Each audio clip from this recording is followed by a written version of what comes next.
Hello बच्चों, आज हम स्टार्ट करेंगे नया चैप्टर थर्ड मैट्रिसेस।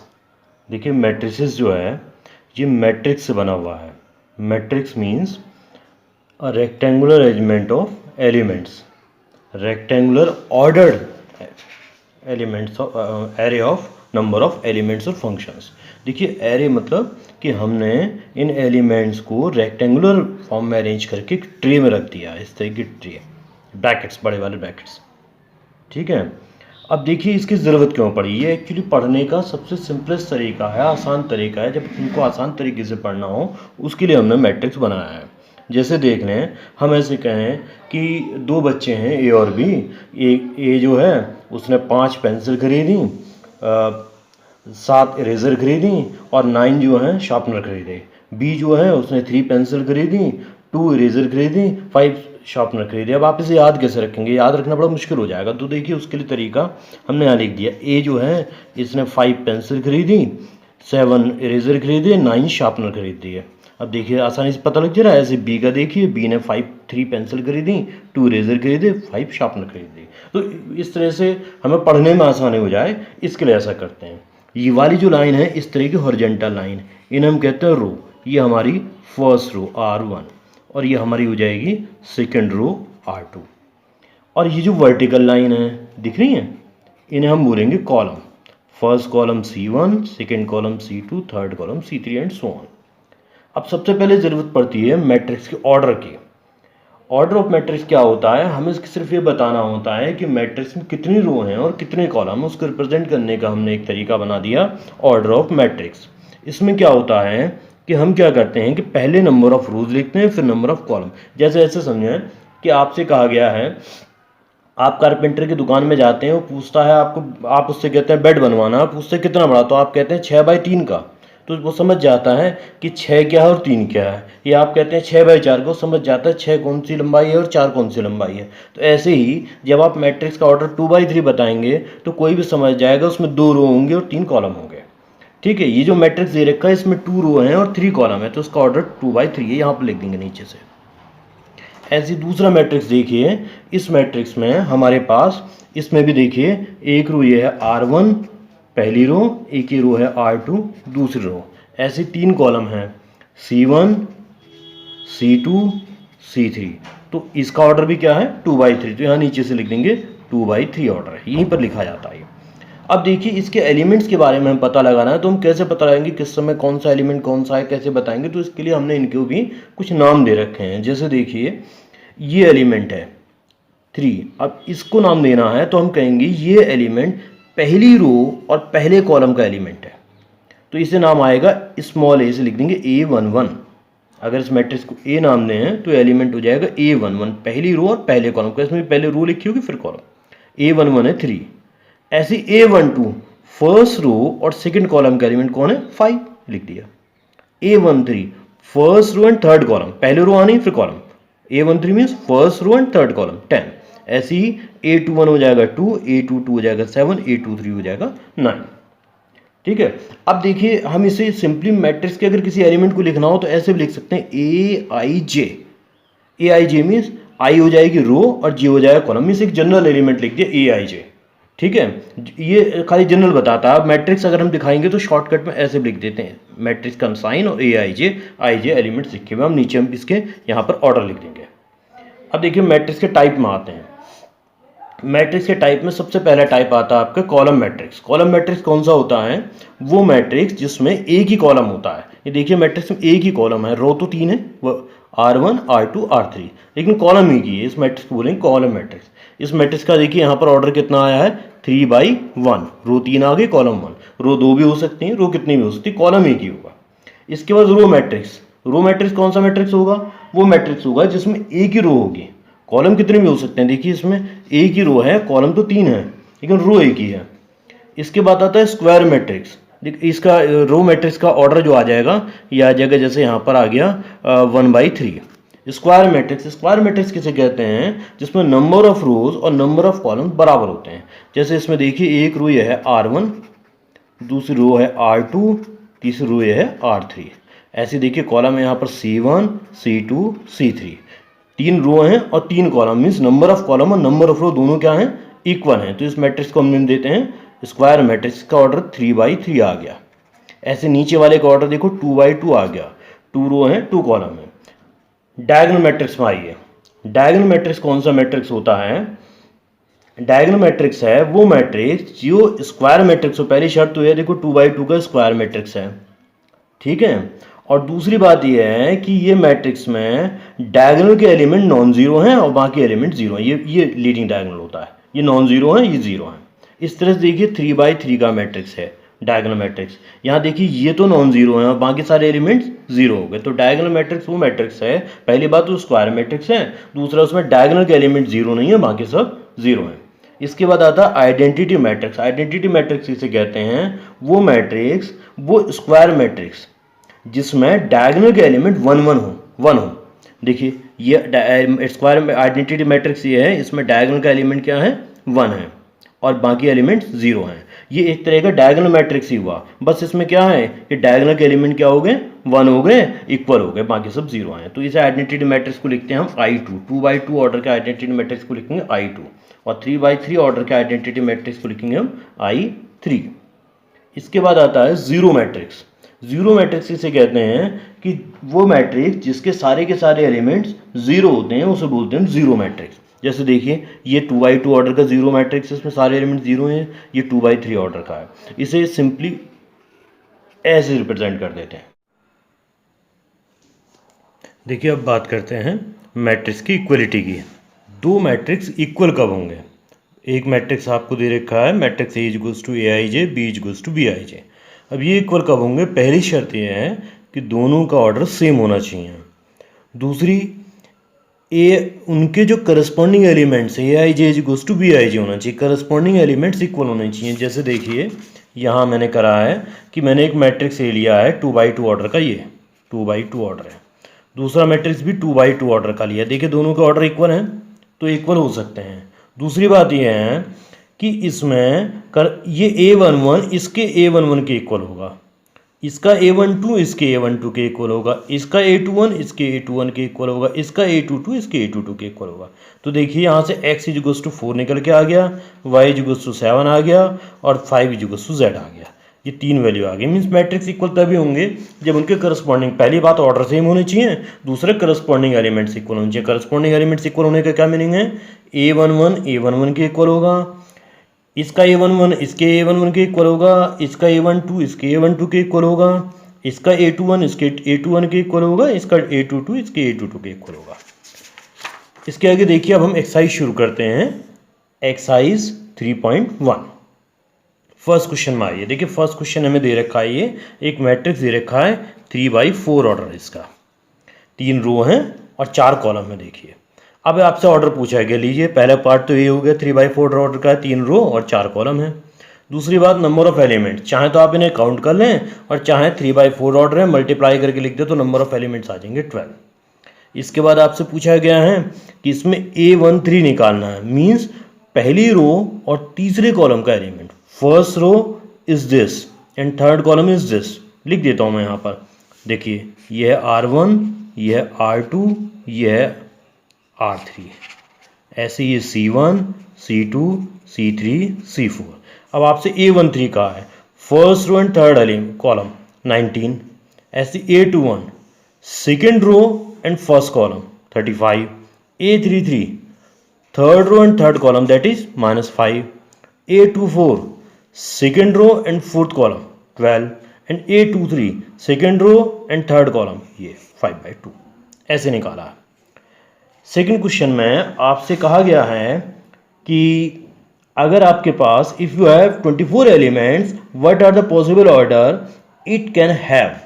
पहला पार्ट इतना ही है, दूसरा पार्ट फिर बात करेंगे कि अगर आपके पास 24 एलिमेंट्स हैं तो उसकी क्या क्या ऑर्डर हो सकते हैं मैट्रिक्स के। देखिए अगर 24 एलिमेंट्स हैं तो देखिए क्या क्या ऑर्डर हो सकते हैं। एक तो 1/24 हो सकता है, दूसरा 24/1 हो सकता है, फिर हो सकता है 2/12, 12/2। प्रोडक्ट 24 ही आना चाहिए, नंबर ऑफ एलिमेंट्स 24 आना चाहिए। 3/8, 8/3 और 4/6, 6/4। हर देखिए हर हाल में प्रोडक्ट इनका कितना आएगा, 24 जितने एलिमेंट्स हैं। इस तरह से इसके सेकंड पार्ट में कहा गया अगर इसके 13 एलिमेंट्स हैं तो इसका ऑर्डर कितना होगा? 13 एलिमेंट्स में तो दो ही पॉसिबिलिटी आएंगी, 1/13 और 13/1। ठीक है, थर्ड क्वेश्चन में आइए। थर्ड क्वेश्चन में भी सेम बात पूछी है कि अगर मैट्रिक्स में 18 एलिमेंट्स हैं तो उसके ऑर्डर क्या क्या हो सकते हैं। 18 एलिमेंट है, क्या क्या ऑर्डर बनेंगे? ऐसे ही 1/18, 18/1, 2/9, 9/2, 3/6, 6/3, और कोई पॉसिबिलिटी नहीं है। अगर 5 एलिमेंट्स हैं तो दो ही पॉसिबिलिटी है, 1/5, 5/1। अब देखिए, यहाँ देखिए और यहाँ देखिए, जहाँ भी नंबर ऑफ एलिमेंट्स ऑड हैं तो दो ही पॉसिबिलिटी आ रही हैं। देखो, इसमें भी ऐसे ही हुआ, इसमें भी ऐसे ही हुआ। ठीक है, फोर्थ क्वेश्चन में आइए। फोर्थ क्वेश्चन मैंने आगे लिखा हुआ है, देखिए यहाँ पर। फोर्थ क्वेश्चन में आपसे कहा गया है आपने कंस्ट्रक्ट करना है 2/2 मैट्रिक्स। 2/2 मैट्रिक्स कंस्ट्रक्ट करना है, जबकि ए आई जे दे रखा है, आई जे एलिमेंट दे रखा है, कोई जनरल एलिमेंट दे रखा है, आई प्लस जे होल स्क्वायर अपॉन 2, ये आपको गिवन है। अब देखिए, इसे कंस्ट्रक्ट करने के लिए आप क्या करेंगे कि यहाँ पर 2/2 ऑर्डर का एक मैट्रिक्स एज्यूम कर लेंगे। 2/2 ऑर्डर का A11, A12, A21, A22, ये आपने एज्यूम कर लिया। अब आप क्या करेंगे कि बारी बारी से यहाँ पर वैल्यू पुट करेंगे। A11 की वैल्यू, A11 निकालना है। देखिए 2/2 ऐसी तो होगा, चार, दो रो दो कॉलम होंगे। अब देखिए पहला एलिमेंट निकालेंगे A11।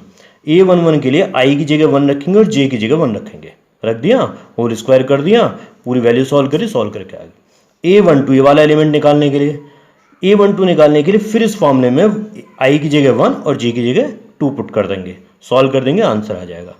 A21 फिर इस फॉर्मूले में I की जगह 2, J की जगह 1 रख देंगे, ये आ गया। और A22 I की जगह 2, J की जगह 2 रख दें। अब फिर देखिए, जो हमने मैट्रिक्स एज्यूम करा था वो नोट करेंगे। A इक्वल्स टू इतना, दो रो और दो कॉलम का एलिमेंट मैट्रिक्स, और कुछ हो ही नहीं सकता, यही होना है। यहाँ पर A11, A12 इनकी वैल्यू पुट करेंगे। ध्यान रखें, इसे पहले नोट करना फिर पुट करना है, क्योंकि अक्सर होने वाली गलती है कि हम वैल्यू पुट करने में गलती कर देते हैं, इधर की वैल्यू इधर, इधर की वैल्यू इधर, या किधर की इधर भी कर देते हैं, तो हमारे मार्क्स कट जाते हैं। ये आसान सा क्वेश्चन है और अक्सर बोर्ड में आता है, ये या इस तरह का कोई क्वेश्चन। सेकेंड पार्ट देखें, AIJ equals to I upon J आपको दे रखा है। अब ध्यान दें, ये भी 2/2 ऑर्डर का मैट्रिक्स बनना है। मैंने इधर रख लिया साइड पे कि क्या क्या एलिमेंट आने, 4 एलिमेंट निकालने हैं। A11 निकाल लेंगे, I की जगह 1, J की जगह 1 रख के। A12 निकालेंगे, I की जगह 1, J की जगह 2 रख के। A21 निकालेंगे, I की जगह 2, J की जगह 1 रख के। सारी वैल्यूज निकालेंगे, फिर से नोट करेंगे मैट्रिक्स और वैल्यू पुट कर देंगे। थर्ड पार्ट आपको दे रखा है AIJ equals to I plus 2J whole square upon 2। Same वही करना है, 2/2 मैट्रिक्स बनना है। यहाँ लिखा हुआ है 4 एलिमेंट निकलने हैं इसके। A11 निकालो, I की जगह 1, J की जगह 2 पुट कर देंगे इस फॉर्मूले में। I की जगह 1, J की जगह 2, ऐसे A12, A21, A22 सब निकल जाएगा। फिर यहाँ पर इसे नोट करेंगे और इसकी वैल्यू पुट कर देंगे, सिंपल होगा बिल्कुल। फिफ्थ क्वेश्चन बिल्कुल फोर्थ जैसा ही है, बस यहाँ पर 3/4 ऑर्डर का मैट्रिक्स बनाने को कह दिया हमसे। पिछले में तो 2/2 था, इस बार 3/4 का कह दिया। तो 3/4 ऑर्डर का मैट्रिक्स बनाने के लिए हमें दे रखा है AIJ equals to 1/2 minus 3I plus J। ये मॉड में है, minus 3I plus J। Mod means positive value आनी है इसकी। तो जैसे अब इसमें देखो 3/4 ऑर्डर का मैट्रिक्स मैंने यहाँ साइड पे निकाल दिया 3/4 का। इसमें देखिए 3 रो हैं और 4 कॉलम हैं, कॉलम 4 आ गए हैं। तो आप इसमें टोटल 3/4 है, तो टोटल एलिमेंट कितने निकालने होंगे हमें? 12। तो 12 निकालने हैं। पहले A11 निकालेंगे, I की जगह 1, J की जगह 1 पुट करके। ध्यान दें, सॉल्व करेंगे, मॉड के अंदर -2 आया, सॉल्व करके -2 को हमने 2 लिखेंगे और 2 से 2 कैंसिल हुआ, 1 बचेगा। निगेटिव नहीं आना क्योंकि मॉड है। A12 निकाला, I की जगह 1, J की जगह 2 करके। A13 निकाला, A14, A21, A22, इस तरह से हमने सारे एलिमेंट निकाल लिए। सारे निकल जाएंगे। तो अब हमने फिर से मैट्रिक्स को लिखा, इसे लिखना जरूर, नहीं तो अक्सर गलती होती है इसमें। हमने फिर से मैट्रिक्स को लिखा, matrix A equals to A11, A12, A13, A14, ऐसे A21, A22, A23, A24, A31, A32, A33, A34, ऐसे नोट करा और इनकी वैल्यूज पुट कर दी और आंसर आ गया। ऐसे सेकेंड पार्ट में AIJ equals to 2I minus J। ये भी 3/4 का मैट्रिक्स बनाना है। हमने साइड पे लिख लिया, रफ पे जरूर लिखेंगे, और हमने सारी वैल्यूज ऐसी निकाल ली। उसके बाद हम फिर ये मैट्रिक्स लिखेंगे और वैल्यू पुट कर देंगे। 3/4 ऑर्डर का मैट्रिक्स हमें कैलकुलेट हो गया। सिक्स क्वेश्चन में हमें कहा गया है कि हमें X, Y और Z की वैल्यू निकालनी है, जबकि 2 मैट्रिक्स हमें इक्वल दे रखे हैं। देखिए 2 मैट्रिक्स इक्वल होने की क्या कंडीशन बताई थी? 2 कंडीशन थी। पहली कंडीशन कि जो मैट्रिक्स हों उनके ऑर्डर सेम हो। देखो इधर भी 2x2 ऑर्डर है, इधर भी 2x2 ऑर्डर है, ऑर्डर तो सेम हो गया। फिर करस्पॉन्डिंग एलिमेंट्स इक्वल हों। तो देखिए A11 के इक्वल आ गया, A12 के इक्वल आ गया, A21 के इक्वल आ गया, A22 के इक्वल। जरा देखो तो 4 इज टू वाई आ गया, 3 इज टू जेड आ गया यहाँ से, और x is to 1 corresponding element equal होना है। देखो ये इसके इक्वल होगा, ये इसके इक्वल होगा, ये इसके इक्वल होगा, इक्वल होगा, आंसर आ गया। एक ही लाइन का क्वेश्चन था। सेकंड पार्ट में आए, सेकंड पार्ट में हमें इक्वेशन ये इस तरह का मैट्रिक्स दे रखा है। तो देखिए 2x2 ऑर्डर का ये भी है, 2x2 ऑर्डर का ये भी है, इक्वल होंगे, x प्लस वाई 6 के इक्वल, इक्वेशन बन गई। ऐसे ही 2 इज टू 2, कुछ कोई इक्वेशन नहीं बनी। 5 plus Z is to 5, equation second बन गई, यहाँ से जेड की वैल्यू निकाल दी 0। तीसरी बन गई ये एक्स वाई इज टू 8, दो इक्वेशन बन गई, इक्वेशन 1 इक्वेशन 2। अब देखिए हम दोनों इक्वेशंस को सॉल्व कर लेंगे। क्या करेंगे, इक्वेशन 1 से y की वैल्यू निकाल के इक्वेशन 2 पुट करेंगे। यहाँ से y की वैल्यू निकालेंगे, कितनी आ जाएगी 6 माइनस एक्स। यहाँ देखिए इसमें पुट कर देंगे, इक्वेशन 2 लिख दी मैंने, एक्स वाई इज टू 8 और y की जगह 6 माइनस एक्स लिख दिया। ब्रैकेट खोलेंगे और सॉल्व करेंगे। सॉल्व करने में मिडिल टर्म स्प्लिटिंग करनी है, तो आपने पढ़ी है 9th-10th क्लास में। मिडिल टर्म स्प्लिटिंग करके हमारे पास x की दो वैल्यू आ गई 2 और 4। जब x की वैल्यू 2 लेंगे तो y की वैल्यू 4 आ जाएगी। इक्वेशन सेकंड से देखो y की वैल्यू 4 आ जाएगी। जब x की वैल्यू 4 लेंगे तो y की वैल्यू 2 आ जाएगी। दो तरह के आंसर आ जाएंगे, एक बार x की वैल्यू 2 लेके y की वैल्यू 4 z0, एक बार x की वैल्यू 4 लेके y की वैल्यू 2 z0, दो तरह के आंसर आ जाएंगे। क्वेश्चन नंबर 7 भी वैसे ही है, हमें आपको a b c d की वैल्यू बतानी है और दो मैट्रिक्स इक्वल हमसे कहे गए हैं। तो ये 2x2 ऑर्डर का मैट्रिक्स है और ये भी 2x2 ऑर्डर का मैट्रिक्स है। तो A11 के इक्वल कर देंगे, a minus B equals to -1, equation 1 बन गई। ऐसे ही ये इसके इक्वल कर देंगे, इक्वेशन 2 इक्वेशन 3 इक्वेशन 4 बारी बारी से बन जाएंगे। अब कुछ नहीं करना है, सिंपली इन दोनों इक्वेशंस को सॉल्व करना है। तो देखिए इन चारों इक्वेशंस को, तो सबसे पहले हमने इक्वेशन 1 और 3 ली। देखो 1 ये वाली है और 3 ये वाली है, इन दोनों को नोट करा और माइनस कर दिया, b कैंसिल हो गया, a की वैल्यू 1 आ गई। फिर देखें इक्वेशन थर्ड में हमने a की वैल्यू पुट कर देनी है। देखो इक्वेशन थर्ड ये वाली है, 2a minus B equals to 0 ली, इसमें वैल्यू पुट कर दी, b मिल गया। किसी फर्स्ट में भी पुट कर सकते थे, हमने एक थर्ड कर लिया, थर्ड में इजी लगा तो कर लिया। ये तो आपने 10th में ऐसे क्वेश्चन करे हैं। b की वैल्यू आ गई। अब आप इक्वेशन सेकंड लें, 2a plus C equals to 5, इसमें a की वैल्यू पुट करें, c मिल गया। इक्वेशन 4 लें, उसमें आप c की वैल्यू पुट करें, d मिल जाएगा। तो a b c d आपका आंसर आ गया पूरा। क्वेश्चन नंबर 8 में देखिए मैट्रिक्स ए दे रखा है aij m/n ऑर्डर का। अभी कह रहे हैं स्क्वायर मैट्रिक्स कब होगा। स्क्वायर मैट्रिक्स बताया था, वो मैट्रिक्स जिसमें number of rose number of columns के इक्वल होते हैं। Number of rose number of column के इक्वल होंगे। यहाँ रोज दे रखी है m और कॉलम दे रखे हैं n। तो स्क्वायर मैट्रिक्स कब होगा, जब m इक्वल टू आएगा n। आंसर क्वेश्चन नंबर 9 है, इसमें आपको x और y फाइंड आउट करना है। दो मैट्रिक्स गिवन है, x और y फाइंड आउट करने के लिए हमें फिर वही करना है। ये भी 2x2 ऑर्डर है, ये भी 2x2 ऑर्डर सेम है, तो करस्पॉन्डिंग एलिमेंट्स इक्वल हो जाएंगे। देखो ये A11 के इक्वल होगा, तो 3x + 7 = 0, एक इक्वेशन आ गई, यहाँ से x निकल गया। ऐसे ही 5 = y - 2 होगा, यहाँ से y मिल गया। फिर ये देखिए y + 1 = 8, इससे आगे भी करना पड़ेगा, सबको इक्वल करेंगे। कभी इन दोनों से आंसर निकाल दो, y + 1 = 8 हो गया, y = 7। अब फिर लास्ट वाले भी इक्वल करेंगे, ये 2 - 3x = 4, ये करा। तो यहाँ से x की वैल्यू -2/3। इधर देखो y की तो सेम आ गई दोनों वैल्यू, लेकिन x की वैल्यू सेम नहीं आई है। x - 7 और x = -7 और x = -2/3 आ गया। ये गड़बड़ हो गई, मैंने इसलिए रेड पेन से लिख दिया।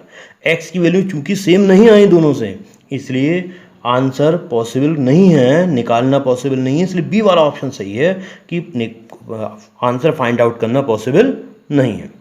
लास्ट क्वेश्चन इस एक्सरसाइज का है कि आपको एक 3x3 मैट्रिक्स दिया गया है और उसमें कहा गया हर एलिमेंट या तो 0 हो सकता है, 1 हो सकता है। 3x3 ऑर्डर का मैट्रिक्स जिसमें एलिमेंट 0 या 1 हो सकता है, तो ऐसे कितने मैट्रिक्स बन सकते हैं। ये एक तरह से परम्यूटेशन और कॉम्बिनेशन क्वेश्चन हो गया क्लास 11th का, वो आपने पढ़ा है, उम्मीद कर रहा हूँ सबको आता होगा।